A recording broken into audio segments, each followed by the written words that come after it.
মধ্যবিত্ত পরিবার মানে সবকিছু চাইতেও পারে না, আবার সবকিছু ফেলতেও পারে না। ওরা শখ করতে জানে, কিন্তু শখ পূরণ করা জানে না।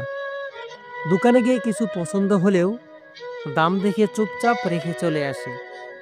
মধ্যবিত্ত বাবা নিজে না খেয়ে সন্তানকে খাওয়ায়, পকেটে টাকা না থাকলেও ছেলের সামনে হাসে।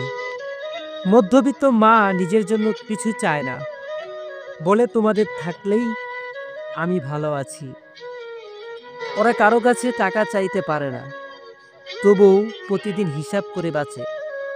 অনেকে ভাবে মধ্যবিত্তরা ভালো থাকে, কিন্তু কেউই জানে না প্রতিদিন কতটা কষ্ট, কতটা চিন্তা নিয়ে তারা ঘুমায়। একটা মোবাইল খারাপ হলেও ওরা চিন্তা করে এখন কিনবো না 1 মাস পরে কিনবো। একটা জামা কিনতে 2 থেকে 3 মাস লেট করতে হয়। মধ্যবিত্ত পরিবারে মেহমান এলে মেহমান আগে খায়, ওরা পরে খায়, তাও যদি কিছু থাকে। চাকরি না পেলে পরিবারের ছেলেমেয়েরা কথা শুনে, যেন তারা কিছুই করতে পারছে না। কিন্তু কেউ বুঝে না তারা চেষ্টার বাইরে কিছুই করতে পারছে না। মধ্যবিত্ত মানেই 1000 টাকার চিন্তা, কিন্তু মুখে একটাই কথা, ভালো আছি। ওরা প্রকাশ্যে কাঁদে না, ওরা কাঁদে একা, চুপচাপ।